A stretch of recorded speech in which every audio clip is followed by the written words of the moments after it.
ॐ चिदम्बरमठाधीशं सिद्धारूढयतीश्वरं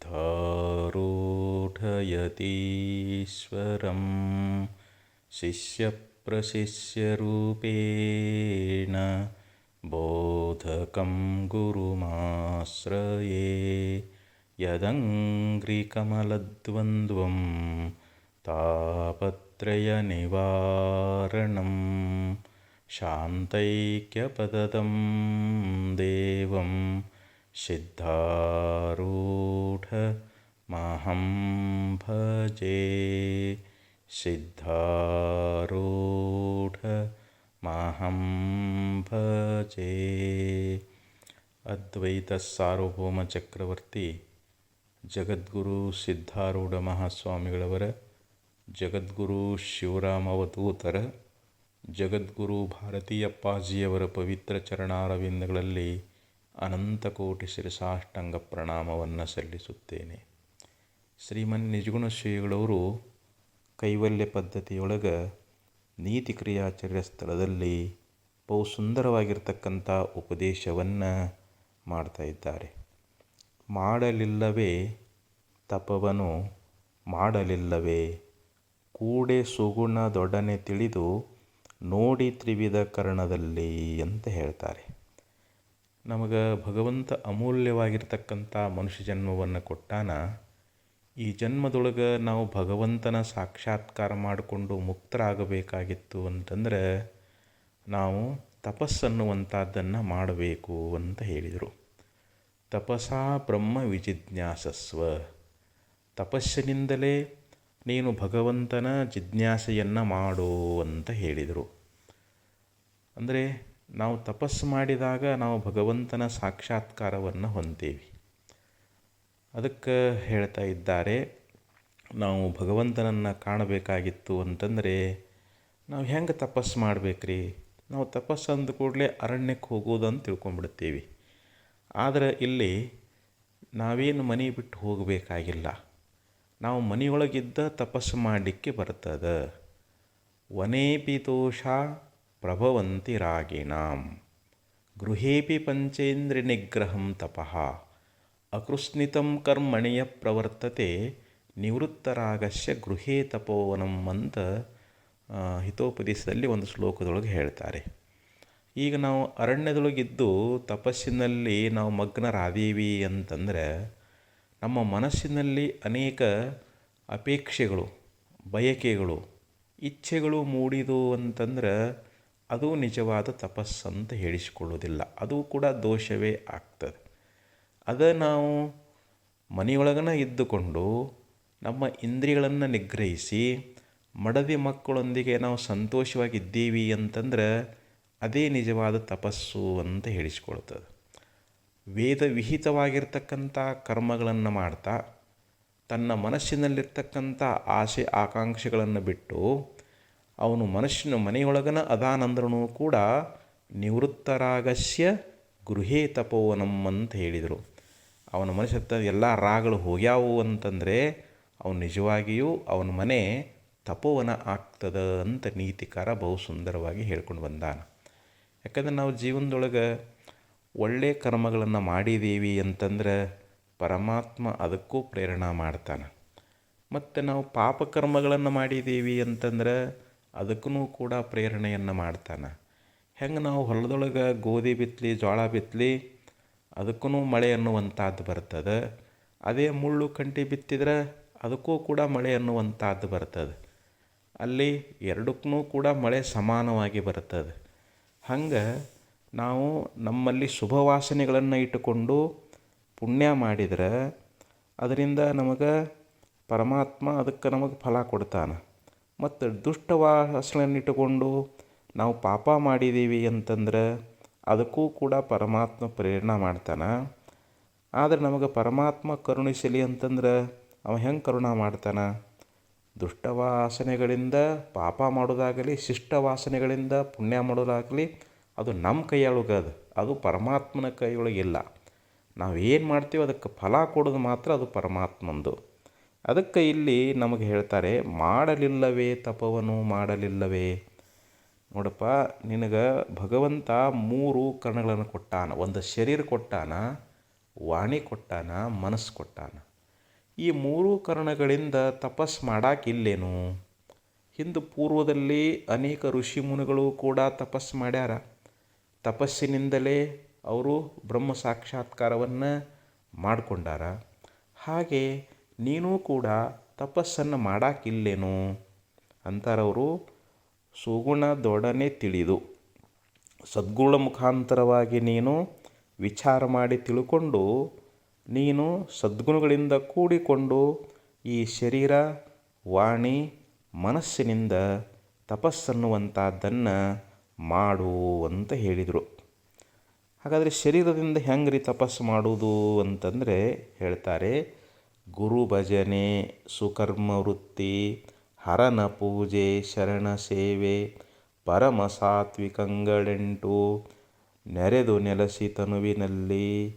ನೋಡಪ್ಪ, ಈ ಶರೀರದಿಂದ ತಪಸ್ಸು ಮಾಡಕ್ಕೆ ಬರ್ತದೆ ಅಂತಂದ್ರು. ಹೆಂಗೆ ರೀ ತಪಸ್ಸು ಮಾಡೋದು ಅಂತಂದರೆ ಗುರು ಭಜನೆ, ಶ್ರೋತ್ರಿಯನೂ ಬ್ರಹ್ಮನಿಷ್ಠನೂ ಆಗಿರತಕ್ಕಂಥ ಮಹಾತ್ಮನ ಒಂದು ಸೇವೆ ಎನ್ನುವಂಥದ್ದನ್ನು ಮಾಡು ಅಂತ ಹೇಳಿದರು.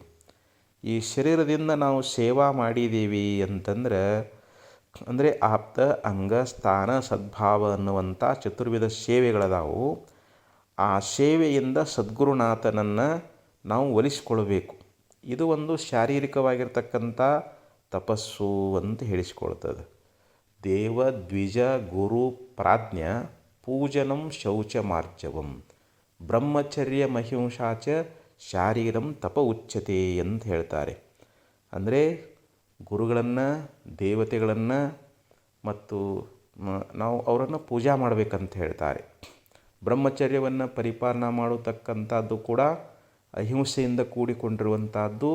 ಇದು ಶಾರೀರಿಕ ತಪಸ್ಸಾಗ್ತದಂಥೇಳಿ ಭಗವಂತ ಗೀತೆಯೊಳಗೆ ಹೇಳಿಕೊಂಡು ಬಂದಾನ. ಹಾಗೆ ಸುಕರ್ಮ ವೃತ್ತಿ ಅಂತಂದ್ರೆ ನಾವು ವೇದದಲ್ಲಿ ಹೇಳಿರ್ತಕ್ಕಂಥ ಒಳ್ಳೆಯ ಕರ್ಮಗಳನ್ನು ನಾವು ಶರೀರದಿಂದ ಆಚರಣೆ ಮಾಡಿದ್ದೀವಿ ಅಂತಂದ್ರೆ ಇದು ಕೂಡ ತಪಸ್ಸು ಅಂತ ಹೇಳಿಸಿಕೊಳ್ತದೆ. ಯಾಕಂದರೆ ಪರಮಾತ್ಮ ನಮಗೆ ಈ ಶರೀರ ಕೊಟ್ಟಾನ, ಅನ್ಯರಿಗೆ ಹಿತವಾಗುವಂಥ ಕಾರ್ಯಗಳನ್ನು ಮಾಡಬೇಕು. ತುಕಾರಾಮರು ಒಂದು ಸಲ ಒಂದು ಊರೊಳಗೆ ಹೊರಟಿದ್ದರು. ಅಲ್ಲಿ ಒಬ್ಬ ಅಜ್ಜಿ ಒಂದು ಅಂಗಡಿಗೆ ಹೋಗಿ ಎಣ್ಣೆ ತರಬೇಕಾಗಿತ್ತು, ವಯಸ್ಸಾಗಿತ್ತು. ತುಕಾರಾಮರನ್ನ ಕರೆದು, ನೋಡಪ್ಪ ಮನೆಯಾಗ ಎಣ್ಣಿಲ್ಲ, ಒಂದಿಷ್ಟು ಎಣ್ಣೆ ತಂದು ಕೊಡು ಅಂತಂದರು. ಆವಾಗ ಆಗ್ಲೇವತ್ತ ಅಂಥೇಳಿ ಅದನ್ನು ಮಗಿ ಇಸ್ಕೊಂಡು ಹೋಗಿ ಎಣ್ಣೆ ತಂದು ಕೊಟ್ಟರು. ಕೊಟ್ಟಾಗ ಅದು ಸುಮಾರು 8 ದಿವಸ ಆಗುವಂಥ ಎಣ್ಣೆ 15 ದಿವಸ ತನಕ ಆಯಿತು. ಆಕೆಗೆ ಭಾಳ ಆಶ್ಚರ್ಯ ಆಯಿತು. ಹಂಗಾರೆ ತುಕಾರಾಮ್ ಅವ್ರ ಕಡೆಯಿಂದ ಎಣ್ಣೆ ತರಿಸಿದ್ರೆ ಹೆಚ್ಚಿಗೆ ಆಗ್ತದಂಥೇಳಿ ಮತ್ತೆ ಒಂದು ಸಲ ಎಣ್ಣೆ ತರಕ್ಕೆ ಕೊಟ್ಟಳು. ಆವಾಗ ಅದು 15 ದಿವಸ ಆಗೋದು 1 ತಿಂಗಳು ತನಕ ಆಯಿತು. ಇದನ್ನೆಲ್ಲ ಊರು ತುಂಬ ಸುದ್ದಿ ಮಾಡಿದ್ದು. ಆವಾಗ ಊರನವರೆಲ್ಲ ಹಂಗಾರೆ ತುಕಾರಾಮ್ ಅವ್ರ ಕಡೆಯಿಂದ ಎಣ್ಣೆ ತರಿಸಿದ್ರೆ ಅದು ಎಣ್ಣೆ ಹೆಚ್ಚಿಗೆ ಆಗ್ತದಂಥೇಳಿ ಎಲ್ಲರೂ ಎಣ್ಣೆ ತರಕ್ಕೆ ಎಲ್ಲರೂ ತಮ್ಮ ತಮ್ಮ ಇದನ್ನು ಪಾತ್ರೆ ಕೊಡ್ತಿದ್ರಂಥವ್ರು. ಅಂದರೆ ಇದು ಒಂದು ಶರೀರದಿಂದ ಆಗ್ತಕ್ಕಂಥ ಒಂದು ತಪಸ್ಸಂಥೇಳಿ ಹೇಳಿಸ್ಕೊಡ್ತದೆ. ಅಂದರೆ ಅನ್ಯರಿಗೆ ಹಿತ ಮಾಡಲಿಕ್ಕೆ ನಾವೇನು ಮಾಡ್ತಾ ಇದ್ದೇವಲ್ಲ, ಇದು ಕೂಡ ಒಂದು ತಪಸ್ಸು ಅಂತ ಹೇಳಿಸ್ಕೊಳ್ತದೆ. ಹಾಗೆ ಇಲ್ಲಿ ನಾವು ಪರಮಾತ್ಮನನ್ನು ಹರಪೂಜೆ ಅಂತ ಹೇಳ್ತಾರೆ. ನಾವು ಪರಮಾತ್ಮನಿಂದ ಕೈಯಿಂದ ಪೂಜಾ ಮಾಡಬೇಕು. ಅವನಿಗೆ ಸಾಷ್ಟಾಂಗ ನಮಸ್ಕಾರ ಅನ್ನುವಂಥದ್ದನ್ನು ಮಾಡಬೇಕು. ಆ ಪರಮಾತ್ಮನ ಮೂರ್ತಿಯನ್ನು ಕಣ್ತುಂಬ ನೋಡಿ ನಾವು ಆನಂದವನ್ನು ಹೊಂದಬೇಕು. ಹಾಗೆ ನಮ್ಮ ಕಿವಿಗಳಿಂದ ಆ ಪರಮಾತ್ಮನ ಮಹಿಮೆ ಎನ್ನುವಂಥದ್ದನ್ನು ನಾವು ಕೇಳಬೇಕು. ಅಂದರೆ ಆ ಪರಮಾತ್ಮನ ನಮಃಶಿವ ಎನ್ನುವಂಥ ಮಹಾಮಂತ್ರವನ್ನಾಗಲಿ ಓಂಕಾರ ಮಂತ್ರವನ್ನಾಗಲಿ ಕೇಳಬೇಕು. ಹಾಗೆ ಇಲ್ಲಿ ನಾಲಿಗೆಯಿಂದ ಆ ಪರಮಾತ್ಮನ ಒಂದು ನಾಮ ಅನ್ನುವಂಥದ್ದನ್ನು ನಾವು ಉಚ್ಚಾರ ಮಾಡಿದ್ದೀವಿ ಅಂತಂದರೆ ಇದು ಒಂದು ಶರೀರದ ತಪಸ್ಸು ಅಂತ ಹೇಳಿಸಿಕೊಳ್ತದೆ. ಅಷ್ಟೇ ಅಲ್ಲ, ಇಲ್ಲಿ ಶರಣ ಸೇವೆ ಅಂತ ಹೇಳ್ತಾರೆ. ಶರಣರು ಅಂತಂದರೆ ಜ್ಞಾನಿಗಳು, ಮಹಾತ್ಮರು, ಭಗವಂತನ ಸಾಕ್ಷಾತ್ಕಾರ ಮಾಡಿಕೊಂಡಿರ್ತಕ್ಕಂಥ ಯಾವ ಬ್ರಹ್ಮನಿಷ್ಠರದಾರ ಅಂಥವರ ಒಂದು ಸೇವೆ ಎನ್ನುವಂಥದ್ದನ್ನು ನಾವು ಮಾಡಿದ್ದೀವಿ ಅಂತಂದ್ರೆ ಇದು ಕೂಡ ತಪಸ್ಸಾಗ್ತದೆ ಅಂತ ಹೇಳ್ತಾರೆ. ಅಂದರೆ ಇಲ್ಲಿ ಗುರುವಿನ ಸೇವೆ, ಈಶ್ವರನ ಸೇವೆ, ಈ ಮೊದಲಾಗಿರ್ತಕ್ಕಂಥ ಯಾವ ಕರ್ಮಗಳನ್ನು ನಾವು ಈ ಶರೀರದಿಂದ ಏನು ಮಾಡ್ತಾ ಇದ್ದೇವಲ್ಲ, ಇದರಿಂದ ನಮಗೆ ಆ ಸದ್ಗುರುನಾಥನ ಭಗವಂತನ ವಿಶೇಷ ಕೃಪಾ ಅನ್ನುವಂಥದ್ದಾಗ್ತದೆ.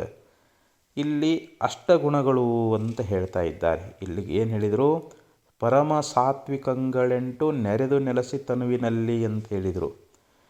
ಇಲ್ಲಿ 8 ವಿಧವಾಗಿರತಕ್ಕಂಥ ಯಾವ ಅಂಗಗಳು ಯಾವುವು ಅಂತಂದರೆ, ನೋಡಿ, ನಾವು ಗುರುವಿನ ಸೇವಾ ಮಾಡಬೇಕಾದ್ರೆ ನಮ್ಮಲ್ಲಿ ಯಾವ ರೀತಿ ಒಂದು ಕಂಬದಂತೆ ಏನೂ ತಿಳಿಲಾರ್ದಂಗೆ ನಿಲ್ಲುವಂಥದ್ದು, ಮೈಯಲ್ಲಿ ಒಮ್ಮಿಂದೊಮ್ಮೆ ಬೆವರು ಬರ್ತದಲ್ಲ ಅದು ಕೂಡ, ಮತ್ತು ರೋಮಾಂಚನ ಅನ್ನುವಂಥದ್ದಾಗುವುದು, ನಮ್ಮ ಕಂಠ ಗದ್ಗದವುಳ್ಳಂಥದ್ದಾಗುವಂಥದ್ದು, ನಮ್ಮ ಸ್ವರದಲ್ಲಿ ಭೇದ ಅನ್ನುವಂಥದ್ದಾಗ್ತದೆ, ಹಾಗೆಯೇ ನಮ್ಮಲ್ಲಿ ನಡುಗನ್ನುವಂಥದ್ದು ಹುಟ್ಟುತ್ತದೆ, ಮತ್ತು ನಮ್ಮ ನೇತ್ರಗಳಲ್ಲಿ ಆನಂದಾಶ್ರು ಅನ್ನುವಂಥದ್ದು ಇವು ಉಂಟಾಗುವಂಥದ್ದು.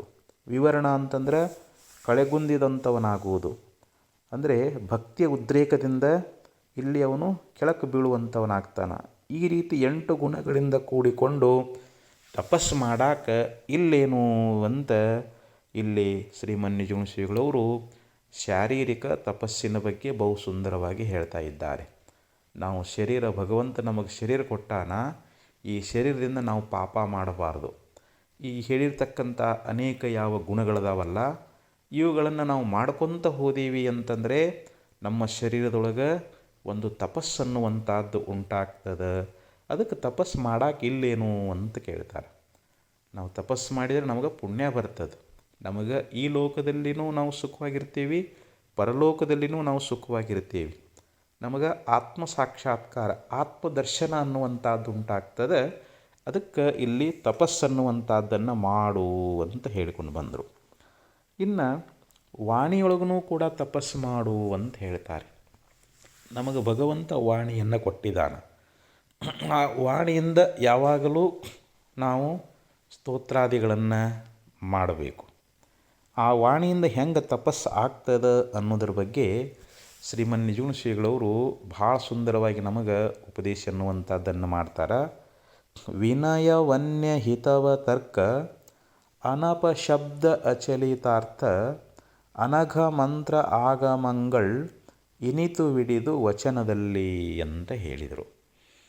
ಅಂದರೆ ನಮ್ಮಲ್ಲಿ ವಿನಯದಿಂದ ಕೂಡಿಕೊಂಡಿರ್ತಕ್ಕಂಥ ಒಂದು ಭಾಷಣ ಅನ್ನುವಂಥದ್ದಿರಬೇಕು.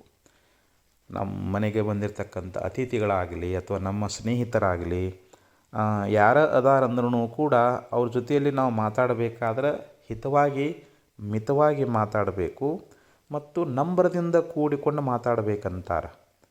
ಅನುದ್ವೇಗ ಕರಂ ವಾಕ್ಯಂ ಸತ್ಯಂ ಪ್ರಿಯಹಿತಂ ಚಯತ್ ಸ್ವಾಧ್ಯಾಯಾಭ್ಯಸನಂ ಚೈವ ವಾಂಗ್ಮಯಂ ತಪ ಉಚ್ಯತೆ ಅಂತೇಳಿ ಭಗವದ್ಗೀತೆಯಲ್ಲಿ ಭಗವಂತ ಹೇಳ್ತಾನೆ. ನಾವು ಮಾತಾಡುವಂಥ ಮಾತು ಇನ್ನೊಬ್ಬರ ಮನಸ್ಸಿಗೆ ನೋವುಂಟಾಗಬಾರ್ದು, ಅವ್ರ ಮನಸ್ಸನ್ನುವಂಥದ್ದು ತಾಪವನ್ನು ಹೊಂದಬಾರ್ದು. ನಾವು ಮಾತಾಡಿದರೆ ಅವ್ರ ಮನಸ್ಸು ಅರಳಬೇಕು, ನಮ್ಮ ಮಾತುಗಳನ್ನು ಅವರು ಇನ್ನಷ್ಟು ಕೇಳಲಿಕ್ಕೆ ಉತ್ಸುಕರಾಗಿರಬೇಕು. ಅಂಥ ಒಂದು ಮಾತುಗಳನ್ನು ನಾವು ಮಾತಾಡಿದ್ದೀವಿ ಅಂತಂದರೆ ಅದು ತಪಸ್ಸನ್ನುವಂಥದ್ದಾಗ್ತದೆ. ಯಾಕಂದರೆ ನಾವು ಇನ್ನೊಬ್ಬರಿಗೆ ಹಿತ ಅನ್ನುವಂಥದ್ದನ್ನೇ ನಾವು ಮಾಡಬೇಕು ಅಂತ ಹೇಳ್ತಾ ಇದ್ದಾರೆ. ಅದಕ್ಕೆ ಇಲ್ಲಿ ವಿನಯಪೂರ್ವಕವಾಗಿ ಮಾತಾಡುವಂಥದ್ದೇನಾದ ಇದರಿಂದಲೂ ಕೂಡ ನಮ್ಮ ಅಂತಃಕರಣ ಅನ್ನುವಂಥದ್ದು ಪರಿಶುದ್ಧ ಆಗ್ತದೆ ಅಂತ ಹೇಳ್ತಾರೆ. ಅದಕ್ಕೆ ಪ್ರಿಯವಾಕ್ಯ ಪ್ರಧಾನೇನ ಸರ್ವೇ ತುಷ್ಯಂತಿ ಜಂತವಃ ತಸ್ಮಾತ್ ತದೇ ವಕ್ತವ್ಯಂ ವಚನೆ ಕಾ ದರಿದ್ರತಾ ಅಂತ ನೀತಿಕಾರ ಹೇಳ್ತಾನೆ. ಪ್ರೀತಿಯ ಮಾತುಗಳನ್ನು ಮಾತಾಡುವುದರಿಂದ ಲೋಕದಲ್ಲಿರ್ತಕ್ಕಂಥ ಎಲ್ಲ ಜೀವಿಗಳು ಸಂತೋಷವನ್ನು ಪಡ್ತಾ ಇದ್ದಾವಂತ. ಸರ್ವೇ ತುಷ್ಯಂತಿ ಜಂತವಃ, ಈ ಲೋಕದಲ್ಲಿರ್ತಕ್ಕಂಥ ಪ್ರಾಣಿಗಳಾಗಲಿ ಪಕ್ಷಿಗಳಾಗಲಿ ಮಾನವರಾಗಲಿ ನಾವು ಪ್ರೀತಿಯಿಂದ ಅವನ್ನ ಮಾತಾಡಿಸಿದ್ದೇವೆ ಅಂತಂದರೆ, ಪ್ರೀತಿಯಿಂದ ನಾವು ಅವ್ರು ಕರೆದೇವಿ ಅಂತಂದರೆ ಅವು ಎಷ್ಟು ಆನಂದ ಪಡ್ತಾ ಇದ್ದಾವೆ. ಅದಕ್ಕೆ ತಸ್ಮಾತ್ ತದೇವ, ನಾವು ಆದ್ದರಿಂದ ಅದನ್ನೇ ಮಾತಾಡಬೇಕೇ ಹೊರತು ವಚನೆ ಕಾ ದರಿದ್ರತಾ, ನೀವು ಮಾತಾಡಲಿಕ್ಕೆ ನಿಮ್ಗೆ ಏನು ಬಡತನ ಅದಂತ ಕೇಳ್ತಾರೆ. ನುಡಿದರೆ ಮುತ್ತಿನ ಹಾರದಂತಿರಬೇಕು, ನುಡಿದರೆ ಸ್ಫಟಿಕದ ಸಲಾಕೆಯಂತಿರಬೇಕು, ನುಡಿದರೆ ಮಾಣಿಕ್ಯದ ದೀಪ್ತಿಯಂತಿರಬೇಕು. ಬಸವಣ್ಣವರು ಕೂಡ ಹೇಳ್ಯಾರ, ನಮ್ಮ ಮಾತುಗಳು ಹೇಗಿರಬೇಕು ಅಂದ್ರೆ ಮುತ್ತಿನ ಹಾರದಂಗೆ ಇರಬೇಕಂದ್ರೆ. ವಜ್ರದ ಸ್ಫಟಿಕದ ಸಲಾಕೆ ಅಂತಿರಬೇಕು ಅಂಥೇಳಿ ಅಲ್ಲಿ ನಮ್ಮ ಮಾತುಗಳು ಇನ್ನೊಬ್ಬರಿಗೆ ಹರ್ಷವನ್ನು ಉಂಟು ಮಾಡುವಂಥವುಗಳಾಗಿರಬೇಕು ಅಂತ ಹೇಳ್ತಾರೆ. ಅಂಥ ಮಾತುಗಳಿದ್ದು ಅಂತಂದ್ರೆ ನಮಗೆ ಭಗವಂತ ಒಲಿತಾ ಇದ್ದಾನೆ. ಅನ್ಯಹಿತ ಅಂತ ಹೇಳ್ತಾರೆ. ಅಂದರೆ ನಮ್ಮ ಮಾತುಗಳು ಇನ್ನೊಬ್ಬರಿಗೆ ಹಿತ ಮಾಡಿರಬೇಕು.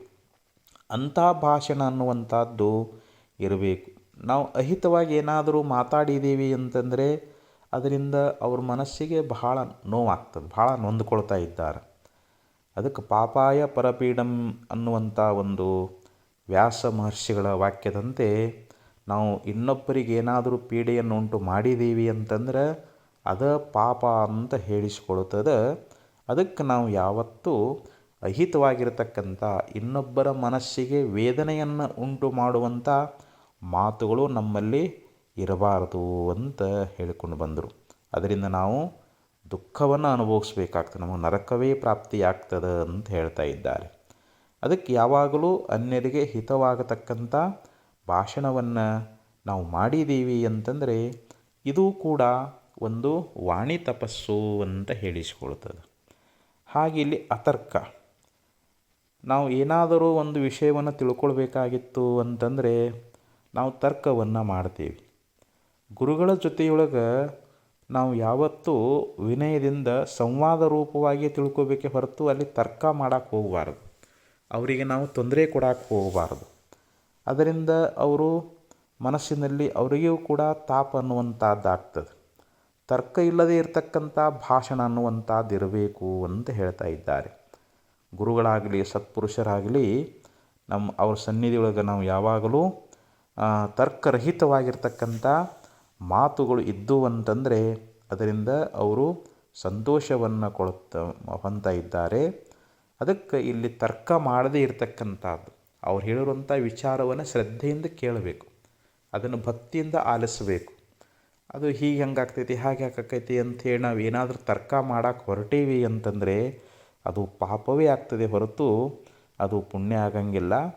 ಅದಕ್ಕೆ ಇಲ್ಲಿ ತರ್ಕರಹಿತವಾಗಿರ್ತಕ್ಕಂಥ ಮಾತುಗಳು ಇರಬೇಕು, ಇದು ಒಂದು ತಪಸ್ಸು ಅಂತ ಹೇಳಿದರು. ಇನ್ನೊಂದು ಮಾತು ಹೇಳ್ತಾರೆ, ಅನಪಶಬ್ದ. ನಾವು ಯಾವಾಗಲೂ ಅಪಶಬ್ದವನ್ನು ಮಾತಾಡಬಾರ್ದು ಅಂತ ಹೇಳ್ತಾರೆ. ಅಂದರೆ ಅಶ್ಲೀಲವಾಗಿರ್ತಕ್ಕಂಥ ಅಪಶಬ್ದ ಅನ್ನುವಂಥದ್ದು ನಮ್ಮ ವಾಣಿಯೊಳಗೆ ಬಂತು ಅಂತಂದರೆ ಅದರಿಂದ ಅವರಿಗೂ ಕೂಡ ಮನಸ್ಸಿಗೆ ಭಾಳ ತಾಪ ಆಗ್ತದೆ. ಅದರಿಂದ ಅವರು ಮನಸ್ಸಿನಲ್ಲಿ ದುಃಖವನ್ನು ಅನುಭವಿಸ್ತಾ ಇದ್ದಾರೆ. ಅದು ಕೂಡ ಮನಸ್ಸಿಗೆ ಪಾಪವೇ, ನಮಗೆ ಪಾಪವೇ ಆಗ್ತದಂತ ಹೇಳ್ತಾರೆ. ಒಂದು ಊರಾಗ ಒಬ್ಬ ಅಪಶಬ್ದಗಳನ್ನು ಮಾತಾಡ್ತಿದ್ದ. ಒಬ್ಬ ಶ್ರೀಮಂತ ಮನೆ ಮುಂದೆ ಲಗ್ನ ಇಟ್ಕೊಂಡಿದ್ದ. ಅನೇಕ ಜನ ಅವನ ಸ್ನೇಹಿತರು ಹಂದರ ಹಾಕ್ತಿದ್ರು. ಅಕಸ್ಮಾತ್ ಈ ಮನುಷ್ಯ ಅಲ್ಲಿಗೆ ಬಂದಾಗ ಆ ಶ್ರೀಮಂತನಿಗೆ ಹೇಳ್ತಾನೆ, ಸಾವುಕಾರ ನಾನು ಕೂಡ ನಿಮಗೆ ಇಲ್ಲಿ ಸಹಾಯ ಮಾಡ್ತೀನಿ, ಹಂದರ ಹಾಕ್ತೀನಿ ಅಂತ, ಹಂದರ ಹಾಕೋರಿಗೆ ಸಹಾಯ ಮಾಡ್ತೀನಿ ಅಂತಂದ. ಆವಾಗ ಸಾವುಕಾರ ಹೇಳಿದರು, ನೋಡಪ್ಪ ನೀ ಸುಮ್ಮನೆ ಇದ್ದರೆ ಸಾಕು, ಯಾಕಂದ್ರೆ ನಿನ್ನ ಬಾಯಿಯೊಳಗೆ ಒಂದು ಮಂಗಲಕರವಾಗಿರ್ತಕ್ಕಂಥ ಮಾತುಗಳು ಬರೋದಿಲ್ಲ, ನೀ ಬರೇ ಅಪಶಬ್ದಗಳನ್ನೇ ನುಡಿತಾ ಇದ್ದಿ ಅಂಥೇಳಿ ಅಂದಾಗ ಅವಾಗಂತ ನಾವು ಏನಿಲ್ಲ, ನನಗೆ ಇಲ್ಲಿ ಒಂದು ಪಿಂಡದಷ್ಟು ಅನ್ನ ನೀಡ್ರಿ, ಅದನ್ನು ತಿಂದು ನಾ ಹೆಣ ಮಲ್ಕೊಂಡಂಗೆ ಮಲ್ಕೋತೀನಿ, ಯಾರು ಬಂದು ಬಬ್ಬೆ ಹೊಡೆದ್ರೂ ಕೂಡ ಹೇಳೋದಿಲ್ಲ ಅಂತಂದ. ಇದರಿಂದ ಆ ಸಾಹುಕಾರ ಮನಸ್ಸಿಗೆ ಭಾಳ ದುಃಖ ಆಯಿತು. ಯಾಕೆಂದರೆ ಇಂಥ ಶುಭ ಕಾರ್ಯ ಮಾಡುವಂಥ ಸಂದರ್ಭದೊಳಗೆ ಇವನು ಬಾಯಿಯೊಳಗೆ ಎಂಥ ಅಪಶಬ್ದ ಅನ್ನುವಂಥದ್ದು ಬಂತಲ್ಲ ಅಂಥೇಳಿ ಅವನು ಭಾಳ ದುಃಖ ಹೊಂದಿನಿಂದಂತ. ಹಂಗೆ ಈ ಅಪಶಬ್ದಗಳಿಂದ ನಾವು ಪಾಪಕ್ಕೆ ಗುರಿ ಆಗಬೇಕಾಗ್ತದೆ. ಅದಕ್ಕೆ ನಾವು ಯಾವತ್ತೂ ಅಪಶಬ್ದಗಳನ್ನು ನಮ್ಮ ವಾಣಿಯೊಳಗೆ ನುಡಿಬಾರದು ಅನ್ನುವಂಥ ಮಾತನ್ನು ಶ್ರೀಮನ್ ನಿಜಗುಣಶ್ರೀಗಳವರು ನಮಗಿಲ್ಲಿ ಬಹಳ ಸುಂದರವಾಗಿ ತಿಳಿಸ್ತಾ ಇದ್ದಾರೆ. ಹಾಗೆ ಅಚಲಿತಾರ್ಥ ಅಂತ ಹೇಳಿದರು. ನಾವು ಮಾತಾಡುವಂಥ ಮಾತುಗಳು ಅವು ಅರ್ಥಕ್ಕೆ ಸರಿಯಾಗಿರಬೇಕು ಅಂತ ಹೇಳ್ತಾರೆ. ಹೊತ್ತಿಗೊದಗದ ಮಾತು 100 ಸಾಸಿರ ವ್ಯರ್ಥ, ಕತ್ತೆ ಕೂಗಿದರೆ ಫಲವುಂಟು ಬರಿ ಮಾತು ವ್ಯರ್ಥ ಸರ್ವಜ್ಞ ಅಂತ ಹೇಳಿದ. ನಾವೇನೋ ಮಾತಾಡ್ತೇವಲ್ಲ ಅದರೊಳಗೆ ಏನಾದರೂ ಅರ್ಥ ಇರಬೇಕಂತಾರೆ. ಹೊತ್ತಿಗೊದಗದ ಮಾತು 100 ಸಾಸಿರ ವ್ಯರ್ಥ. ನಾವು ಮಾತಾಡುವಂಥ ಮಾತುಗಳು ಅದರಲ್ಲಿ ಏನಾದರೂ ಒಂದು ಪ್ರಯೋಜನ ಲಾಭ ಆಗ್ತಿರಬೇಕು. ಸುಮ್ಮನೆ ವ್ಯರ್ಥವಾದಂಥ ಮಾತುಗಳಿಂದ ಅದು ಏನು ಲಾಭ ಅಂತಾರೆ. ಕತ್ತೆ ಕೂಗಿದ್ರೆ ಏನಾದರೂ ಫಲ ಸಿಕ್ಕೈತೆ ಹೊರತು ಬರೀ ಮಾತುಗಳು ನಮಗೆ ಏನೂ ಪ್ರಯೋಜನವನ್ನು ತಂದು ಕೊಡಲಾರವು ಅಂತ ಹೇಳಿದರು. ಅದಕ್ಕೆ ಉಪನಿಷತ್ತು ಏನು ಹೇಳ್ತದೆ? ಅನ್ಯೋ ವಾಚೋ ವಿಮುಂಚತ. ಬೇರೆ ಮಾತುಗಳನ್ನು ಬಿಟ್ಟು ಬಿಡ್ರಿ. ಯಾವಾಗಲೂ ಪಾರಮಾರ್ಥಿಕವಾಗಿರ್ತಕ್ಕಂಥ ಸಂಭಾಷಣೆಯನ್ನು ಮಾಡಬೇಕು. ಭಗವಂತನ ಮಹಿಮೆಗಳನ್ನು ಕೊಂಡಾಡುವಂಥದ್ದಾಗಲಿ, ಭಗವಂತನನ್ನು ಸ್ತೋತ್ರ ಮಾಡುವಂಥದ್ದಾಗಲಿ, ಭಗವಂತನನ್ನು ಕುರಿತು ನಾವು ಜಪತಪ ಮಾಡುವಂಥದ್ದಾಗಲಿ, ಇದರಿಂದ ನಮಗೆ ಅಲ್ಲಿ ಒಂದು ಪ್ರಯೋಜನ ಇರ್ತದೆ. ಅಂಥ ಸಂಭಾಷಣೆಗಳಿಂದ ನಮಗೆ ಪುಣ್ಯ ಅನ್ನುವಂಥದ್ದು ಪ್ರಾಪ್ತಿಯಾಗ್ತದೆ. ಅದಕ್ಕೆ ನಮ್ಮ ಭಾಷಣ ಹೆಂಗಿರ್ಬೇಕಂತ ಹೇಳಿದರು, ಅಲ್ಲಿ ಅರ್ಥ ಇರಬೇಕು. ಅಂಥ ಅರ್ಥಸಹಿತವಾಗಿರ್ತಕ್ಕಂಥ ಮಾತುಗಳನ್ನು ಮಾತಾಡಬೇಕು. ಇದು ಕೂಡ ಒಂದು ವಾಣಿಯಿಂದ ಆಗ್ತಕ್ಕಂಥ ತಪಸ್ಸು ಅಂತ ಹೇಳಿದರು. ಇನ್ನೊಂದು ಅನಘ ಮಂತ್ರ ಅಂತ ಹೇಳ್ತಾ ಇದ್ದಾರೆ. ಅಂದರೆ ಕೆಲವೊಂದು ಮಂತ್ರಗಳು ನಮಗೆ ಪಾಪವನ್ನು ಉಂಟು ಮಾಡ್ತಾ ಇದ್ದಾವೆ. ಆದರೆ ನಾವು ಪಾಪರಹಿತವಾಗಿರ್ತಕ್ಕಂಥ ಮಂತ್ರಗಳನ್ನೇ ಉಚ್ಚಾರ ಮಾಡಬೇಕು. ಸಿದ್ಧಾರೂಢರು ಸಂಚಾರ ಕಾಲದಲ್ಲಿ ಒಬ್ಬ ಬ್ರಾಹ್ಮಣ ಏನು ಮಾಡ್ತಿದ್ದ ಅಂತಂದರೆ, ಪಾಪದಿಂದ ಕೂಡಿಕೊಂಡಿರ್ತಕ್ಕಂಥ ಕೌಳಯಾಮಳ ಶಾಸ್ತ್ರದಲ್ಲಿರುವಂಥ ಮಂತ್ರಗಳನ್ನು ಪಠನ ಮಾಡ್ತಿದ್ದ. ಸಿದ್ಧಾರೂಢರು ಹೇಳಿದರು, ನೋಡಪ್ಪ, ಈ ಮಂತ್ರಗಳಿಂದ ನಿನಗೆ ಘೋರವಾದ ನರಕ ಪ್ರಾಪ್ತಿಯಾಗ್ತದೆ, ಅಥವಾ ನೀನು ಹೀನವಾದ ಜನ್ಮಗಳನ್ನು ಪಡಿಬೇಕಾಗ್ತದೆ. ಇಂಥ ಮಂತ್ರವನ್ನು ಯಾಕೆ ಪಠನ ಮಾಡ್ತಿ? ಪಂಚಾಕ್ಷರಿ ಮಂತ್ರವನ್ನು ನುಡಿ. ಓಂ ನಮಃ ಶಿವಾಯ ಎನ್ನುವಂಥ ಮಹಾಮಂತ್ರವನ್ನು ನುಡಿದಿ ಅಂತಂದ್ರೆ ನಿನ್ನ ಜನ್ಮ ಪಾವನ ಆಗ್ತದೆ. ಓಂ ಅನ್ನುವಂಥ ಓಂಕಾರ ಮಂತ್ರವನ್ನಾದ್ರೂ ಉಚ್ಚಾರ ಮಾಡು, ನಮಃ ಶಿವಾಯ ಎನ್ನುವಂಥ ಪಂಚಾಕ್ಷರಿ ಮಂತ್ರವನ್ನಾದರೂ ಉಚ್ಚಾರ ಮಾಡು, ಅಥವಾ ಸೋಹಂ ಅನ್ನುವಂಥ ಅಜಪ ಮಂತ್ರವನ್ನಾಗಲಿ ನೀನು ನುಡಿದಿ ಅಂತಂದ್ರೆ ನಿನ್ನ ಜನ್ಮ ಪಾವನ ಆಗ್ತದೆ. ಇದನ್ನು ಬಿಟ್ಟು ಇಂಥ ಪಾಪದಿಂದ ಕೂಡಿಕೊಂಡಿರ್ತಕ್ಕಂಥ ಮಂತ್ರವನ್ನು ಯಾಕೆ ಉಚ್ಚಾರ ಮಾಡ್ತೀವಿ ಅಂತಂದಾಗ, ಗುರುಗಳೇ, ನನಗೆ ಯಾರೂ ಇದನ್ನು ಹೇಳಿಕೊಡಲಿಲ್ಲ, ತಾವು ಭಾಳ ಒಳ್ಳೇದು ಮಾಡಿದ್ರಿ ಅಂಥೇಳಿ ಆ ಎಲ್ಲ ಗ್ರಂಥಗಳನ್ನು ನದಿಯೊಳಗೆ ಹಾಕಿಬಿಟ್ನಂತ. ಆವಾಗ ಭಗವಂತನನ್ನು ಜಪ ಮಾಡೋಕ್ಕೆ ಪ್ರಾರಂಭ ಮಾಡಿದ ಅಂಥೇಳಿ ಹಿಂಗೆ ಒಂದು ಉದಾಹರಣೆ ಅನ್ನುವಂಥದ್ದು ಸಿದ್ಧಾರೂಢ ಚರಿತ್ರೆಯಲ್ಲಿ ನಾವು ಇದನ್ನು ಕಾಣ್ತಾ ಇದ್ದೀವಿ. ಅದಕ್ಕೆ ಇಲ್ಲಿ ನಿನ್ನ ನಾಮವು ಕೆಡಿಸದ ಅಘಮೊಂದಿಲ್ಲ ಅಂತ ಹೇಳ್ತಾರೆ. ಪರಮಾರ್ಥ ಗೀತೆಯೊಳಗೆ ಈಶ್ವರ ನಾಮವು ರಸನೆಗೆ ಬರಲು ಶಾಶ್ವತ ಸುಕೃತಂಗಳಿಗದು ಮಿಗಿಲು. ಆ ಪರಮಾತ್ಮನ ನಾಮ ಅನ್ನುವಂಥದ್ದು ಏನು ಮಾಡ್ತದೆ ಅಂತಂದರೆ, ನಮ್ಮಲ್ಲಿರ್ತಕ್ಕಂಥ ಎಲ್ಲ ಪಾಪಗಳನ್ನು ಅದು ಪರಿಹಾರ ಮಾಡುವಂಥದ್ದು. ನಮ್ಮಲ್ಲಿ ಎಷ್ಟೇ ಪಾಪಗಳನ್ನು ಮಾಡಿರಲಿ, ಆ ಪಾಪಗಳನ್ನು ಕಳೆಯುವಂಥ ಸಾಮರ್ಥ್ಯ ಎದರೊಳಗೆ ಅದ ಅಂತಂದರೆ ಪರಮಾತ್ಮನ ನಾಮದೊಳಗೆ ಅದ ಅಂತ ಹೇಳ್ತಾರೆ. ಅದಕ್ಕೆ ಹೇಳಿದರು, ಭಾಗವತದೊಳಗೆ ಒಂದು ಶ್ಲೋಕದೊಳಗೆ ಹೇಳ್ತಾ ಇದ್ದಾರೆ, ನಾವು ಆ ಭಗವಂತನ ನಾಮ ಅನ್ನುವಂಥದ್ದನ್ನು ನಾವು ಉಚ್ಚಾರ ಮಾಡಿದರೆ ಅಜ್ಞಾನಾತ್ ಅಥವಾ ಅಜ್ಞಾನಾತ್ ಉತ್ತಮ ಶ್ಲೋಕ ನಾಮಯತ್ ಸಂಕೀರ್ತಿತಮಘಂ ಪುಂಸಾಂ ದಹೇದೇದೋ ಯಥಾನಲಹ ಅಂತ ಹೇಳ್ತಾರೆ. ನಾವು ಅರಿತಾಗಲಿ ಮರೆತಾಗಲಿ ಆ ಪರಮಾತ್ಮನ ನಾಮವನ್ನು ಉಚ್ಚಾರ ಮಾಡಿದ್ದೀವಿ ಅಂತಂದರೆ ನಾವು ಅನಂತ ಜನ್ಮಗಳಲ್ಲಿ ಮಾಡಿರ್ತಕ್ಕಂಥ ಸಮಸ್ತ ಪಾಪಗಳನ್ನು ಅದು ಸುಟ್ಟು ಹಾಕಿಬಿಡ್ತದಂತ. ಹೆಂಗೆ ನಾವು ಅಗ್ನಿಯೊಳಗೆ ಕಟ್ಟಿಗೆ ಹಾಕಿದ್ರೆ ಆ ಅಗ್ನಿ ಎಲ್ಲ ಕಟ್ಟಿಗಳನ್ನು ಹೆಂಗೆ ಸುಟ್ಟು ಭಸ್ಮ ಮಾಡಿಬಿಡ್ತೈತೋ, ಹಂಗೆ ನಾವು ಭಗವಂತನ ನಾಮವನ್ನು ನಮ್ಮ ವಾಣಿಯೊಳಗೆ ನುಡಿದೀವಿ ಅಂತಂದರೆ ನಮ್ಮಲ್ಲಿರ್ತಕ್ಕಂಥ ಎಲ್ಲ ಪಾಪಗಳು ನಾಶ ಆಗ್ತವೆ ಅನ್ನುವಂಥ ಮಾತನ್ನು ಭಾಗವತದಲ್ಲಿ ಭಾಳ ಸುಂದರವಾಗಿ ನಮಗೆ ಉಪದೇಶ ಅನ್ನುವಂಥದ್ದನ್ನು ಮಾಡ್ತಾರೆ. ಅದಕ್ಕೆ ಅರೇಬಜ ಹರೇರ್ನಾಮ ಕ್ಷೇಮಧಾಮ ಕ್ಷಣೇ ಕ್ಷಣೇ ಬಹಿಸ್ವರತಿ ನಿಶ್ವಾಸೆ ವಿಶ್ವಾಸಕ್ಕ ಪ್ರವರ್ತತೆ. ಹೇ ಮಾನವನೇ, ನೀನು ಮಂಗಲ ರೂಪನಾಗಿರ್ತಕ್ಕಂಥ ಆ ಭಗವಂತನನ್ನು ಭಜಿಸು. ಪ್ರತಿ ಕ್ಷಣಕ್ಕೂ ಅವನನ್ನು ಭಜಿಸುವಂಥವನಾಗು. ಯಾಕಂದರೆ ನಮ್ಮ ಉಸಿರು ಹೊರಗೆ ಹೋದದ್ದು ಮತ್ತೆ ಒಳಗೆ ಬರ್ತದೆ ಅಂತ ಗ್ಯಾರಂಟಿ ಇಲ್ಲ. ಅದು ಮತ್ತೆ ವಾಪಸ್ಸು ಅಂದರೆ ನಮ್ಮ ಜೀವನ ಅಸ್ಥಿರ, ಅದು ಯಾವಾಗ ಮರಣ ಬರ್ತದೆ ಅಂತ ಹೇಳಕ್ಕೆ ಬರೋದಿಲ್ಲ. ಆದಷ್ಟು ನೀನು ಶೀಘ್ರವಾಗಿ ಭಗವಂತನ ನಾಮವನ್ನು ಜಪಿಸಿ ನಿನ್ನ ಜನ್ಮ ಪಾವನ ಮಾಡಿಕೋ ಅನ್ನುವಂಥ ಮಾತನ್ನು ಹೇಳ್ತಾ ಇದ್ದಾರೆ. ಹಾಗೆ ಇಲ್ಲಿ ಆಗಮಗಳು ಅಂತ ಹೇಳಿದರು. ಆಗಮ ವಾಕ್ಯಗಳು ಅಂತೇನದಾವು ಅಥವಾ ಸ್ಮೃತಿ ವಾಕ್ಯಗಳು ಅಂತೇನದಾವು, ಅವುಗಳನ್ನು ನಾವು ನಿತ್ಯದಲ್ಲಿ ಪಠನ ಮಾಡಬೇಕು. ಈಗ ಭಗವದ್ಗೀತೆಯನ್ನು ನಾವು ಪಾರಾಯಣ ಮಾಡುವಂತಹದ್ದು, ಮಹಾತ್ಮರ ಚರಿತ್ರೆಗಳನ್ನು ನಾವು ಪಾರಾಯಣ ಮಾಡ್ತೇವೆ. ಹಾಗೆ ನಿಜಗುಣ ಶ್ರೀಗಳ ಒಂದು ಶಿವಕಾರಣ್ಯ ಸ್ಥಳದ ಪದಗಳದಾವಲ್ಲ, ಅವುಗಳನ್ನು ನಾವು ಭಕ್ತಿಯಿಂದ ಪಠನ ಮಾಡಿದ್ದೀವಿ ಅಂತಂದರೆ ಇದು ಸ್ವಾಧ್ಯಾಯ ಅಂತ ಹೇಳಿಸ್ಕೊಳ್ತದೆ. ಸ್ವಾಧ್ಯಾಯೋ ಅಧ್ಯೇತವ್ಯ ಅಂತ ಶ್ರುತಿ ಎನ್ನುವಂಥದ್ದು ಹೇಳ್ತು. ನಾವು ನಿತ್ಯದಲ್ಲಿ ಸ್ವಾಧ್ಯಾಯ ಮಾಡೋದರಿಂದ ನಮ್ಮ ವಾಣಿ ಎನ್ನುವಂಥದ್ದು ಶುದ್ಧ ಆಗ್ತದೆ, ನಮ್ಮ ಮನಸ್ಸು ಕೂಡ ಪವಿತ್ರ ಆಗುವಂಥದ್ದಾಗ್ತದೆ. ಅದಕ್ಕೆ ನಾವು ಯಾವಾಗಲೂ ಆಗಮಗಳಾಗಲಿ ಸ್ಮೃತಿ ವಾಕ್ಯಗಳಾಗಲಿ ಅವುಗಳಿಂದ ನಾವು ಪರಮಾತ್ಮನನ್ನು ಹೊಗಳುವಂಥದ್ದು, ಅವನನ್ನು ಸ್ತೋತ್ರ ಮಾಡುವಂಥದ್ದು, ಅವುಗಳನ್ನು ನಾವೇನು ಕೊಂಡಾಡ್ತಾ ಇದ್ದೇವಲ್ಲ, ಇದು ನಮ್ಮ ವಾಣಿಯಿಂದ ಆಗ್ತಕ್ಕಂಥ ಇದು ಒಂದು ತಪಸ್ಸು ಅಂತ ಹೇಳಿದರು. ಇದನ್ನು ನಾವು ಮನೆಯಲ್ಲೇ ಮಾಡ್ಬೋದು, ನಾವೇನು ಇದಕ್ಕೆ ಅರಣ್ಯಕ್ಕೆ ಹೋಗಬೇಕಾಗಿಲ್ಲ.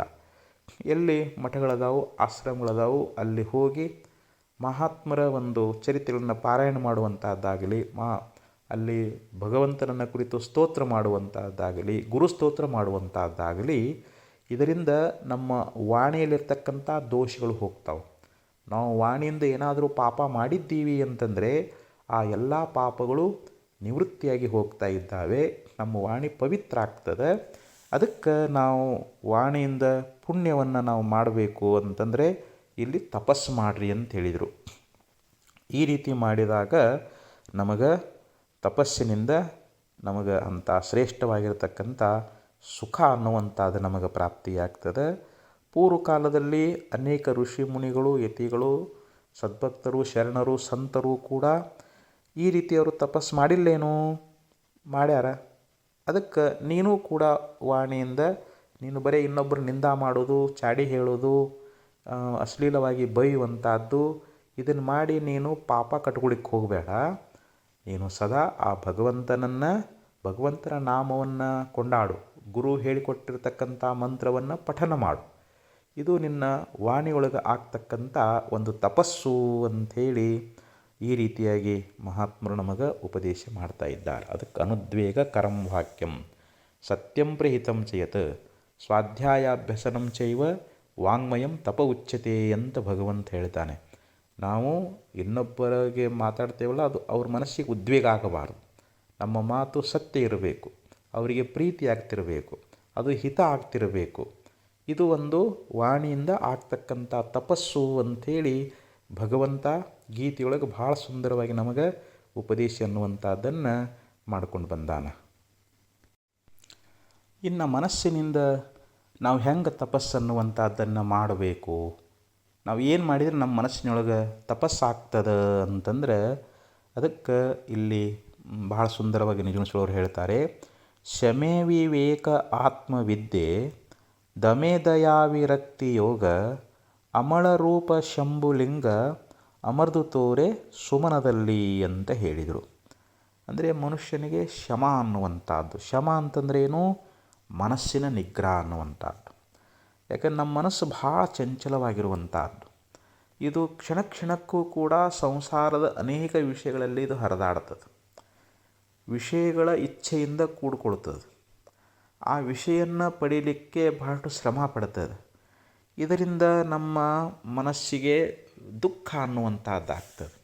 ಯಾಕಂದರೆ ಆ ವಿಷಯಗಳು ನಮಗೆ ಪ್ರಾಪ್ತವಾಗಲಿಲ್ಲ ಅಂತಂದರೆ ನಾವು ಬಹಳಷ್ಟು ವೇದನೆಯನ್ನು ಅನುಭವಿಸ್ತಾ ಇದ್ದೀವಿ. ಅದಕ್ಕೆ ವಿಷಯಗಳೆಲ್ಲವೂ ಅನಿತ್ಯದಾವು, ಅವೆಲ್ಲ ದುಃಖ ರೂಪದಾವು, ಅವೆಲ್ಲ ಅಶುಚಿ ಅದಾವು ಅಂಥೇಳಿ ಆ ನಮ್ಮ ಮನಸ್ಸಿಗೆ ದೋಷ ದರ್ಶನವನ್ನು ಮಾಡಿಸಿ ಆ ಮನಸ್ಸನ್ನುವಂಥದ್ದನ್ನು ಪರಮಾತ್ಮನ ಚಿಂತನೆಯೊಳಗೆ ಹಚ್ಚಬೇಕು. ಸದಾ ಗುರುಧ್ಯಾನವನ್ನು ಮಾಡಲಿಕ್ಕೆ ಹಚ್ಚಬೇಕು. ನಮ್ಮ ಮನಸ್ಸಿನಲ್ಲಿ ಪರಮಾತ್ಮನ ಚಿಂತನ ಗುರುಧ್ಯಾನ ಬಂತು ಅಂತಂದರೆ ನಮ್ಮ ಮನಸ್ಸಿನಲ್ಲಿ ಆಗತಕ್ಕಂಥ ಏನು ದೋಷಗಳದಾವಲ್ಲ ಅವುಗಳು ನಿವೃತ್ತಿಯಾಗ್ತವೆ ಅಂತ. ನಮ್ಮ ಮನಸ್ಸು ಆ ವಿಷಯ ಚಿಂತನವನ್ನು ಮಾಡೋದು ಬಿಡ್ತದೆ, ಕೇವಲ ಆತ್ಮಚಿಂತನೆ ಅನ್ನುವಂಥದ್ದನ್ನು ಮಾಡ್ತದೆ. ಅದಕ್ಕೆ ಶಮೆಯಿಂದ ಮುಕುತಿ ಸಾಧನ ಪೆರತುಂಟೆ. ಮನಸ್ಸನ್ನು ನಿಗ್ರಹಿಸೋದಕ್ಕಿಂತಲೂ ಮೋಕ್ಷವನ್ನು ಹೊಂದಲಿಕ್ಕೆ ಶ್ರೇಷ್ಠವಾಗಿರ್ತಕ್ಕಂಥ ಸಾಧನ ಅದೇನು ಅಂತ ಪ್ರಶ್ನೆ ಮಾಡಿ ನಮಗೆ ಮಹಾತ್ಮರು ಇಲ್ಲ ಅಂತ ಉಪದೇಶ ಮಾಡಿದ್ದಾರೆ. ಅದಕ್ಕೆ ಈ ರೀತಿಯಾಗಿ ನಾವು ಮನಸ್ಸನ್ನು ನಿಗ್ರಹ ಮಾಡುವಂಥದ್ದು ಇದು ಮನಸ್ಸಿನಿಂದ ಆಗ್ತಕ್ಕಂಥ ಒಂದು ತಪಸ್ಸು ಅಂತ ಹೇಳಿದರು. ಇನ್ನು ವಿವೇಕ ಅನ್ನುವಂಥದ್ದು ಅಂದರೆ ವಿವೇಕ ಅಂತ ಎದಕ್ಕೆ ಕರೀತಾರ? ಇದು ನಿತ್ಯ ಎಂಬುದನ್ನು ಅರಿಯದೆ. ಅಂದರೆ ನಿತ್ಯವಾಗಿರತಕ್ಕಂಥದ್ದು ಪರಮಾತ್ಮ, ಅನಿತ್ಯವಾಗಿರ್ತಕ್ಕಂಥದ್ದು ಈ ಪ್ರಪಂಚ. ಅವಿನಾಶಿ ಆತ್ಮ ಅಚಲ್ ಜಗತಾತೈ ಪ್ರತಿಕೂಲ್ ಐಸೋ ಜ್ಞಾನ ವಿವೇಕ ಹೈ ಸಬ್ ಸಾಧನಕ್ಕೋ ಮೂಲಂತ ವಿಚಾರ ಸಾಗರದಲ್ಲಿ ಹೇಳ್ಕೊಂಡು ಬಂದರು. ಆತ್ಮ ಅವಿನಾಶಿ ಅದನ, ಅವ ಅಚಲದಾನ. ಈ ಜಗತ್ತು ಇದು ನಾಶ ಉಳ್ಳದ್ದದ, ಇದು ಪರಿವರ್ತನೆ ಆಗ್ತದೆ, ವಿಕಾರಶೀಲವಾಗಿದೆ, ಇದು ಚಲಿಸ್ತದೆ. ಇಂಥ ಒಂದು ವಿಚಾರಕ್ಕನ್ನು ವಿವೇಕ ಅಂತ ಕರೀತಾರೆ. ಅಂದರೆ ಇಲ್ಲಿ ಸತ್ಯ ಯಾವುದು, ಮಿಥ್ಯೆ ಯಾವುದು, ಆತ್ಮ ಯಾವುದು, ಅನಾತ್ಮ ಯಾವುದು, ನಿತ್ಯ ಯಾವುದು, ಅನಿತ್ಯ ಯಾವುದು, ಹಿಂಗೆ ಒಂದು ವಿಚಾರವನ್ನು ಮಾಡೋದಕ್ಕನ ವಿವೇಕ ಅಂತ ಹೇಳಿದರು. ಒಮ್ಮೆ ದೇವೇಂದ್ರ ಮತ್ತು ವಿರೋಚನ ಇವರಿಬ್ಬರು ಬ್ರಹ್ಮದೇವನಲ್ಲಿ ಹತ್ತಿರ ಹೋಗಿ ನಮಗೆ ಬ್ರಹ್ಮೋಪದೇಶವನ್ನು ಮಾಡ್ರಿ ಅಂತ ಕೇಳಿದರು. ಆವಾಗ ಬ್ರಹ್ಮದೇವ ಹೇಳ್ತಾ ಇದ್ದಾನೆ, ಒಂದು ಪಾತ್ರೆಯೊಳಗೆ ನೀರು ಹಾಕಿದ, ಅವರ ಮುಖದ ಪ್ರತಿಬಿಂಬವನ್ನು ನೋಡಲಿಕ್ಕೆ ಹೇಳಿದ. ಯಾಕಂದ್ರೆ ಆ ಪ್ರತಿಬಿಂಬಕ್ಕೆ ಯಾವುದು ಬಿಂಬ ರೂಪ ಅದೋ ಅದುವೇ ಆತ್ಮ ಅಂತ ಹೇಳಿದ. ಆ ಆತ್ಮ ಹೇಗಿದ್ದಾನೆ, ಅಜರ ಅದಾನ, ಅಕ್ಷುತ್ಪಿಪಾಸದಾನ, ಅನಾವರಣ ಆಗಿದ್ದಾನೆ ಅಂತ ಹೇಳಿದ. ಈ ಆತ್ಮಲಕ್ಷಣಗಳನ್ನು ಹೇಳಿದಾಗ ಇಬ್ಬರು ಹೊರಟು ಬಂದರು. ವಿರೋಚನ ವಿಚಾರ ಮಾಡಿದ, ಪ್ರತಿಬಿಂಬಕ್ಕೆ ಯಾವುದು ಬಿಂಬ ರೂಪ ಅದ ಅಂತಂದರೆ ಇದು ನನ್ನ ಮುಖಾನ ಅದ, ಅದಕ್ಕೆ ದೇಹವೇ ಆತ್ಮ ಅಂತ ಹೇಳಿದವನು. ಈ ದೇಹವೇ ಆತ್ಮ, ಮರಣವೇ ಮೋಕ್ಷ, ಹುಟ್ಟಿದ್ದನ ಬಂಧನ, ನೀವೆಲ್ಲರೂ ಸುಖವಾಗಿರ್ರಿ, ಸಂಸಾರ ಸುಖ ನಿಜವಾದ ಸುಖ ಅಂಥೇಳಿ ಹಿಂಗೆ ತನ್ನ ಶಿಷ್ಯರಿಗೆಲ್ಲ ಬೋಧ ಮಾಡಿದ. ಆದರೆ ದೇವೇಂದ್ರ ವಿಚಾರ ಮಾಡಲಿಕ್ಕತ್ತಿದ, ಈ ದೇಹ ಅನ್ನುವಂಥದ್ದು ಇದು ಹೆಂಗೆ ಆತ್ಮ ಆಗ್ತದೆ, ಯಾಕೆ ಅಜರ ಅಂತ ಹೇಳಿದಾರ, ಈ ದೇಹಕ್ಕೆ ಮುಪ್ಪು ಬರ್ತದೆ ಮತ್ತು ಆದ್ದರಿಂದ ಆತ್ಮ ಆಗಲಾರದು ಅಂತ ಮತ್ತೆ ಬ್ರಹ್ಮದೇವನ ಹತ್ರ ಹೋದ. ಅವನೆಲ್ಲ ಹೋಗಿ ಕೇಳಿಕೊಂಡ, ಅಲ್ಲ ಈ ಶರೀರ ಅನ್ನುವಂಥದ್ದು ಇದು ಮರಣದಿಂದ ಕೂಡಿಕೊಂಡದ, ಆದ್ದರಿಂದ ಇದು ಹೆಂಗೆ ಆತ್ಮ ಆಗ್ತದೆ ಅಂತಂದ ಬಳಿಕ ಬ್ರಹ್ಮದೇವ ಹೇಳಿದ, ಇಲ್ಲಪ್ಪ ಈ ಅನ್ನಮಯ ಕೋಶ ಆತ್ಮ ಅಲ್ಲ, ಆದ ಪ್ರಾಣಮಯ ಕೋಶ, ಇದರೊಳಗೆ ಒಂದು ಪ್ರಾಣಮಯ ಕೋಶ ಅಂತ ಅದ, ಅದು ಆತ್ಮ ಅಂತ ಹೇಳಿಕೊಟ್ಟ. ಮತ್ತು ಎಷ್ಟೋ ವರ್ಷಗಳವರೆಗೆ ಅದನ್ನೇ ವಿಚಾರ ಮಾಡಿದ. ಈ ಪ್ರಾಣಕ್ಕೆ ಹಸಿವು ತೃಷ್ಯಗಳದಾವು, ಆದ್ರೆ ನೀವು ಆತ್ಮ ಅಪಿಪಾಸ ಅಂತ ಹೇಳ್ತಾ ಇದ್ದೀರಿ, ಮತ್ತು ಇದು ನಮಗಿದು ಹೊಂದುಗಡೆ ಅನುಭವದಲ್ಲಿ ಇಲ್ವಲ್ಲ ಅಂತಂದಾಗ ಮತ್ತು ಪುನಃ ಬ್ರಹ್ಮದೇವ ಏನು ಮಾಡಿದ ಅಂತಂದ್ರೆ ಅವನಿಗೆ ಈ ಆನಂದಮಯ ಕೋಶವೇ ಆತ್ಮ ಅಂತ ಉಪದೇಶ ಮಾಡಿದ. ಮತ್ತೆಷ್ಟೋ ವರ್ಷ ವಿಚಾರ ಮಾಡಿದವ, ಈ ಆನಂದಮಯ ಕೋಶ ಇದು ಆವರಣದಿಂದ ಕೂಡಿಕೊಂಡದ, ಮತ್ತು ಆದರೆ ಅನಾವರಣ ಅಂತ ನೀವು ಲಕ್ಷಣ ಹೇಳಿದ್ದೀರಿ, ಮತ್ತು ಇದು ಹೆಂಗೆ ಸರಿ ಹೋಗ್ತದೆ ಅಂತಂದಾಗ ಆವಾಗ ನೋಡಪ್ಪ, ಈ ಪಂಚಕೋಶಗಳಿಗೆ ವಿಲಕ್ಷಣ ಸಾಕ್ಷಿಯಾಗಿರ್ತಕ್ಕಂಥ ಯಾವ ಪ್ರತ್ಯೇಕಾತ್ಮ ಶುದ್ಧ ಚೇತನ ಅನ್ನುವಂಥದ್ದೇನದ ಅದುವೇ ಆತ್ಮ ಅಂತ ಹಿಂಗೆ ಹೇಳಿಕೊಟ್ಟಾಗ ಆವಾಗ ಅವನಿಗೆ ಆತ್ಮಜ್ಞಾನ ಅನ್ನುವಂಥದ್ದಾಯಿತು ಅಂತ ಹಿಂಗೆ ನಾವು ಉಪನಿಷತ್ತುಗಳಲ್ಲಿ ಕಥೆಯನ್ನು ಕೇಳ್ತಾ ಇದ್ದೀವಿ. ಆದ್ದರಿಂದ ಇಲ್ಲಿ ಈ ವಿವೇಕ ಅನ್ನುವಂಥದ್ದು ಕೂಡ ಇದು ಒಂದು ಮಾನಸಿಕವಾಗಿರ್ತಕ್ಕಂಥ ತಪಸ್ಸು ಅಂತ ಹೇಳಿಸಿಕೊಳ್ಳುತ್ತದೆ. ಆ ಬಳಿಕ ಆತ್ಮವಿದ್ಯೆ ಅಂತ ಹೇಳ್ತಾರೆ. ಅನೇಕ ವಿದ್ಯೆಗಳದಾವು. ಆ 64 ವಿದ್ಯೆಗಳಲ್ಲಿ ಈ 63 ವಿದ್ಯೆಗಳನ್ನದಾವು ಅಂತಂದರೆ ಇವು ನಮಗೆ ಭೋಗಕ್ಕೆ ಸಾಧನ ಆಗಿದ್ದಾವೆ. ಭುಕ್ತಯೇ ನತು ಮುಕ್ತಯೇ ಅಂತ ಹೇಳ್ತಾರೆ. ಅವು ಭೋಗವನ್ನು ಕೊಡ್ತಾವೆ ಹೊರತು ನಾವು ನಮಗೆ ಮುಕ್ತಿಗೆ ಸಾಧನ ಆಗಿಲ್ಲ. ಆ ವಿದ್ಯೆಗಳು ನಮ್ಮ ಅಜ್ಞಾನವನ್ನು ಕಳೆಯುವುದಿಲ್ಲ, ನಮ್ಮ ಪ್ರಾಪಂಚಿಕ ದುಃಖವನ್ನು ಅವು ಪರಿಹಾರ ಮಾಡೋದಿಲ್ಲ. ನಮಗೆ ಮೋಕ್ಷವನ್ನು ಹೊಂದಬೇಕಾಗಿತ್ತು ಅಂತಂದರೆ ನಾವು ಆತ್ಮವಿದ್ಯೆಯನ್ನೇ ಪ್ರಾಪ್ತ ಮಾಡಿಕೊಳ್ಬೇಕು. ಶ್ರೋತ್ರಿಯನೂ ಬ್ರಹ್ಮನಿಷ್ಠನೂ ಆಗಿರ್ತಕ್ಕಂಥ ಸದ್ಗುರುವಿಗೆ ನಾವು ಶರಣಾಗತರಾಗಿ ಅವರ ಸೇವಾದಿಗಳನ್ನು ಮಾಡಿ ಅವರಿಂದ ತತ್ವಮಸಿ ಮೊದಲಾಗಿರ್ತಕ್ಕಂಥ ಮಹಾವಾಕ್ಯವನ್ನು ನಾವು ವಿಚಾರ ಮಾಡಿದ್ದೀವಿ ಅಂತಂದರೆ ಸದ್ಗುರುಗಳು ನಮ್ಮ ನಿಜ ಸ್ವರೂಪವನ್ನು ತಿಳಿಸಿಕೊಡ್ತಾ ಇದ್ದಾರೆ. ಯಾಕಂದರೆ ನಾವು ಈ ಶರೀರಾದಿಗಳಲ್ಲೇ ಆತ್ಮಬುದ್ಧಿಯುಳ್ಳವರಾಗಿದ್ದೀವಿ. ಇವೆಲ್ಲಕ್ಕೂ ಸಾಕ್ಷಿಯಾಗಿರ್ತಕ್ಕಂಥದ್ದು ದೇಹ ಮೊದಲುಗೊಂಡು ಅಹಂಕಾರದ ಪರ್ಯಂತರವಾಗಿರ್ತಕ್ಕಂಥ ಈ ಅನಾತ್ಮವನ್ನು ಯಾವುದು ದ್ರಷ್ಟಾರೂಪದಿಂದ ಅರಿತದೋ, ಇದೆಲ್ಲ ದೃಶ್ಯದವು, ಆ ದ್ರಷ್ಟಾರೂಪವೇ ನಮ್ಮ ಸ್ವರೂಪ ಅನ್ನುವಂಥದ್ದನ್ನು ಸದ್ಗುರು ನಮಗೆ ತಿಳಿಸಿಕೊಡ್ತಾ ಇದ್ದಾರೆ. ಆವಾಗ ನಮಗೆ ಆತ್ಮವಿದ್ಯೆ ಅನ್ನುವಂಥದ್ದು ಪ್ರಾಪ್ತ ಆಗ್ತದೆ. ಈ ಆತ್ಮವಿದ್ಯೆಯು ಕೂಡ ಇದು ಒಂದು ಮಾನಸಿಕವಾಗಿರ್ತಕ್ಕಂಥ ತಪಸ್ಸು ಅಂತ ಹೇಳಿಸಿಕೊಳ್ತದೆ. ಹಾಗೆ ಇಲ್ಲಿ ದಮ ಅನ್ನುವಂಥದ್ದು ಅಂದರೆ ನಮ್ಮ ಇಂದ್ರಿಯಗಳನ್ನು ನಿಗ್ರಹ ಮಾಡೋದು. ಇಂದ್ರಿಯಗಳೇನು ಮಾಡ್ತಾವೆ, ಯಾವಾಗಲೂ ವಿಷಯಗಳಲ್ಲೇ ಹೋಗ್ತಾವೆ. ಕಣ್ಣು ರೂಪವನ್ನು ನೋಡ್ತದೆ, ಕಿವಿ ಶಬ್ದವನ್ನು ಕೇಳ್ತದೆ, ನಾಲಿಗೆ ರುಚಿ ರುಚಿಯಾದದ್ದನ್ನು ಬೇಡ್ತದೆ, ಮೂಗು ಸುಗಂಧವನ್ನು ಆಘ್ರಾಣಿಸ್ಬೇಕಂತದೆ.